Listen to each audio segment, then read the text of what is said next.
પંજાબ, હરિયાણા અને દેશના વિવિધ ભાગોમાંથી આવેલા ખેડૂતો રાજધાની દિલ્હીની સરહદે 3 નવા કૃષિ કાયદાઓ સામે વિરોધ પ્રદર્શન કરી રહ્યા છે. પ્રદર્શનને 15 દિવસ થઈ ગયા, તેમ છતાં હજી સુધી કોઈ ઉકેલ નથી આવ્યો. આ પ્રદર્શનમાં વારંવાર જે શબ્દો સાંભળવા મળે છે તે છે એપીએમસી અને એમએસપી. ત્યારે આજે આપણે આ વિડીયોમાં સરળતાથી સમજીશું કે એમએસપી અને એપીએમસી છે શું. પહેલા જાણીએ કે એપીએમસી શું છે. એપીએમસી એટલે કે એગ્રીકલ્ચરલ પ્રોડ્યુસ માર્કેટ કમિટી, જેને ગુજરાતમાં માર્કેટયાર્ડ અથવા મંડી તરીકે પણ ઓળખવામાં આવે છે. Gujarat state agricultural marketing board અનુસાર ગુજરાતમાં 224 માર્કેટિંગ કમિટી છે, જેની અંતર્ગત રાજ્યમાં 213 માર્કેટિંગ યાર્ડ અને 190 સબ યાર્ડ આવેલા છે. ખેડૂતોને તેમના ઉત્પાદનના ખરીદ વેચાણ માટે એક મંચ મળી રહે તે માટે રાજ્ય સરકારોએ સ્થાનિક કાયદા હેઠળ એપીએમસીની સ્થાપના કરી હતી. એપીએમસીમાંથી રાજ્યની એજન્સી અથવા અધિકૃત એજન્ટ ખેત પેદાશોની ખરીદી કરે છે. આવી એપીએમસી મંડી કે માર્કેટે દેશભરમાં એક નવી કૃષિ અર્થવ્યવસ્થા રચવા મદદ કરી હતી. રાજ્ય સરકાર આ માર્કેટમાં થતા વ્યવહારો પર કર લગાવી શકે છે. જોકે મંડીમાં વચેટિયા અને કમિશન એજન્ટો પણ ફૂટી નીકળ્યા હતા. ઘણાએ ભૂતકાળમાં આ સિસ્ટમનો વિરોધ કર્યો છે. હવે જાણીશું કે એમએસપી શું છે. એમએસપીને ન્યૂનતમ સમર્થન મૂલ્ય કહેવામાં આવે છે, જેને આપણે ગુજરાતીમાં સરળ ભાષામાં ટેકાના ભાવ કહીએ છીએ. હાલ સમાચારોમાં તમે સાંભળ્યું હશે કે ગુજરાત સરકારે ટેકાના ભાવે મગફળીની ખરીદી કરી. ગુજરાત સરકાર ટેકાના ભાવે મગફળીની ખરીદી કરે છે. ખેડૂતોને આર્થિક સુરક્ષા માટે દેશભરમાં ન્યૂનતમ સમર્થન મૂલ્યની પદ્ધતિ લાવવામાં આવી હતી. જો બજાર તૂટે તો ખેડૂતોને આર્થિક નુકસાનથી બચાવવા માટે સરકાર એક નક્કી કિંમતે ખેત પેદાશો ખરીદે છે. હાલ સરકાર આ રીતે 23 પેદાશો ખરીદે છે. જો કે ખેડૂતોનું કહેવું છે કે સરકાર મોટાભાગે ઘઉં, ડાંગરની ખરીદી વધુ કરે છે, જેથી તેઓ ક્યારેક જ મોટાભાગે ન્યૂનતમ સમર્થન મૂલ્ય પર ખાનગી કંપનીને પેદાશ વેચવા સક્ષમ બને છે. હવે એમએસપીના ઇતિહાસ પર થોડી નજર કરીએ તો 60ના દાયકામાં તત્કાલીન વડાપ્રધાન લાલ બહાદુર શાસ્ત્રીનું કહેવું હતું કે ખેડૂતોની ઉપજના બદલામાં તેમને ઓછામાં ઓછા એટલા નાણાં મળવા જ જોઈએ જેથી તેમને નુકસાન ન જાય. 1964માં વડાપ્રધાન શાસ્ત્રીજીના સચિવ લક્ષ્મીકાંત ઝાના પ્રમુખપણે ખાદ્યાન્ન સમિતિ રચવામાં આવી હતી, જેમાં ટેકાના ભાવની ભલામણ કરવામાં આવી. 1966માં પહેલી વખત ઘઉં અને ચોખાના ટેકાના ભાવ નક્કી થયા હતા. એ નક્કી કરવા માટે કૃષિ મૂલ્યપંચની રચના કરવામાં આવી હતી, જેનું નામ બદલીને કૃષિ ખર્ચ અને ભાવ પંચ the commission for agriculture cost and prices એટલે કે CACP રાખવામાં આવ્યું. 1966થી શરૂ થયેલી આ પરંપરા આજ સુધી એટલે કે અડધી સદી કરતાં વધુ સમયથી ચાલી રહી છે. દર વર્ષે દેશમાં 23 જેટલા પાકના ટેકાના ભાવ નક્કી થાય છે, જેમાં ઘઉં, જુવાર, બાજરી, મકાઈ, મગ, મગફળી, સોયાબીન, તલ, કપાસ વગેરે શામેલ છે. ટેકાના ભાવ અથવા એમએસપી કોણ નક્કી કરે છે? કોઈપણ પાકનો ટેકાનો ભાવ એટલે કે એમએસપી આખા દેશમાં એક જ હોય છે. ભારત સરકારનું કૃષિ મંત્રાલય તેમજ CACPની ભલામણને આધારે એમએસપી નક્કી થાય છે. કૃષિ ખર્ચ અને ભાવપંચ ટેકાના ભાવોની ભલામણ માટે તેને સંલગ્ન બાબતોની વિગતો રાજ્ય સરકાર પાસેથી મંગાવે છે. જે તે સિઝનના પાકના ટેકાના ભાવોની જાહેરાત કરતા અગાઉ સરકાર આ વિગતો મંગાવે છે. ટેકાના ભાવ નક્કી કરવામાં મુખ્યત્વે જે તે પાકના ઉત્પાદન ખર્ચને ધ્યાનમાં લેવામાં આવે છે.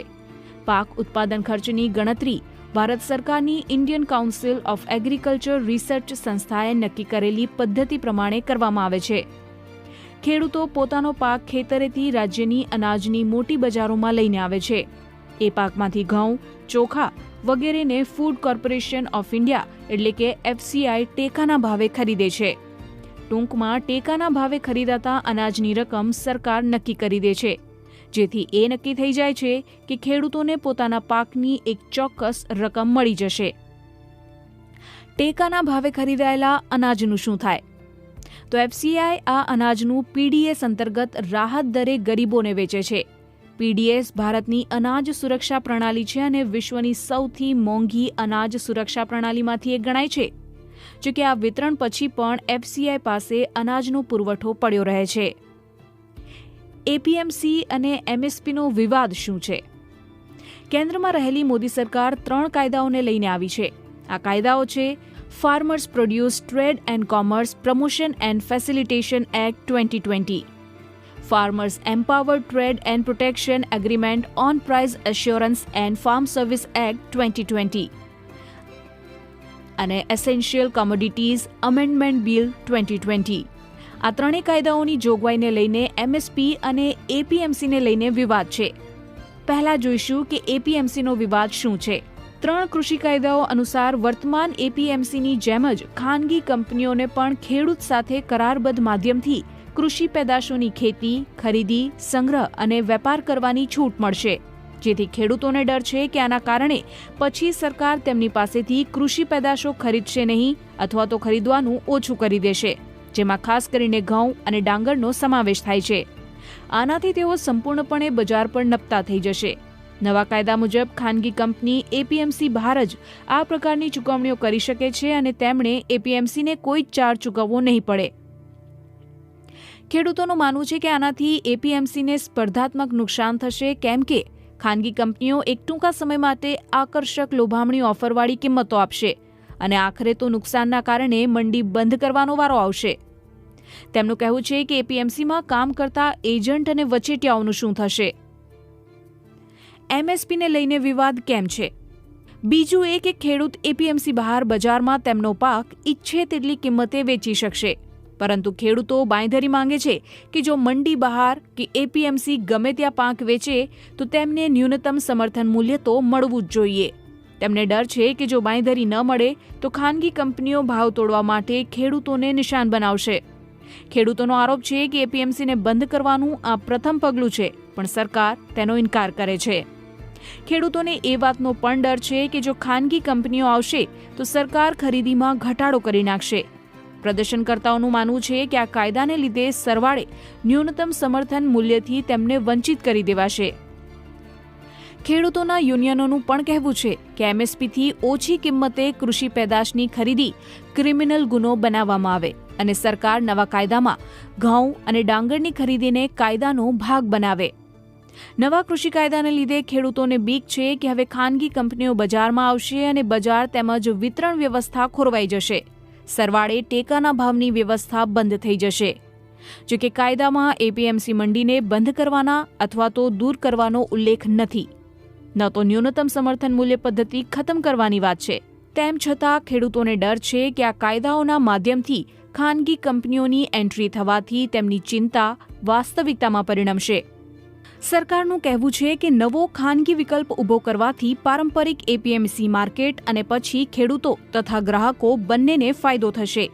કૃષિ નિષ્ણાત દેવિન્દર શર્મા કહે છે કે ખાનગી ક્ષેત્ર ઈચ્છે છે કે એપીએમસી બંધ થઈ જાય. ખેડૂતોને આની ચિંતા છે. જો મંડી બંધ થઈ જશે તો ન્યૂનતમ સમર્થન મૂલ્ય પણ જતું રહેશે. ખેડૂતોને ડર છે કે અંતે બજારમાં ખાનગી કંપનીઓનું પ્રભુત્વ આવી જશે અને પછી ખેડૂતોએ ખાનગી કંપનીઓની રહેમ નજર પર જ જીવવું પડશે. વડાપ્રધાન મોદીએ ઘણીવાર કીધું છે કે એમએસપી ખતમ નહીં થાય અને સરકાર ખરીદી ચાલુ જ રાખશે. સરકાર અત્યાર સુધી આ બાબત લેખિતમાં આપવા તૈયાર નહોતી. તેમની દલીલ હતી કે શરૂઆતમાં કાયદામાં એમએસપીનો ઉલ્લેખ જ નથી, તો પછી તેને નવા કાયદામાં સામેલ કેમ કરવું. જોકે બંને પક્ષો વચ્ચે આ મુદ્દે ચર્ચાઓ ચાલુ જ છે. પંજાબ અને હરિયાણાના ખેડૂતો કેમ વિરોધ કરી રહ્યા છે. વર્ષ 2019-20માં કેન્દ્ર સરકારે પંજાબ અને હરિયાણા પાસેથી ઘઉં અને અનાજની ખરીદી કરી હતી, જેમાં ખેડૂતોને લગભગ 80,000 કરોડ રૂપિયા ચૂકવાયા હતા. તેમાં મોટાભાગે નાના અને મધ્યમ કક્ષાના ખેડૂતો સામેલ છે. જો દેશભરના આંકડા જોઈએ તો સરકાર એપીએમસી નેટવર્ક દ્વારા કુલ પેદાશના 10% જ ખરીદે છે, પરંતુ પંજાબ 90% જેટલી ખરીદી એપીએમસી દ્વારા જ કરે છે. હરિયાણા અને ઉત્તર પ્રદેશમાં પણ આવી જ સંખ્યા છે. એટલે કે આવા રાજ્યોમાં મુક્ત બજારમાં માત્ર 10%ની જ ખરીદી થાય છે. શાંતાકુમાર સમિતિએ અંદાજ લગાવ્યો હતો કે દેશભરમાં 6% ખેડૂતોને જ એમએસપીનો લાભ મળે છે અને તેમાંના મોટા ભાગના પંજાબ અને હરિયાણાના છે. જૂનમાં સરકાર કૃષિ મામલે આ કાયદાઓનો વટહુકમ લાવી હતી, જેનો પંજાબ સરકાર અને પંજાબના ખેડૂત સંગઠનો દ્વારા વિરોધ કરવામાં આવ્યો. પણ પછી સરકાર બિલ લાવી અને પસાર કરી તેને કાયદા પણ બનાવ્યા. ખાનગી કંપનીઓની એન્ટ્રી થવાથી સરકાર કૃષિ ખાદ્યાન્નની ખરીદી ઓછી કરી દેશે અથવા બંધ કરી દેશે એવા ડરને લીધે પંજાબના ખેડૂતોએ તથા હરિયાણાના ખેડૂતોએ કૃષિ વટહુકમો સામે પ્રદર્શન કરવાનું શરૂ કરી દીધું હતું.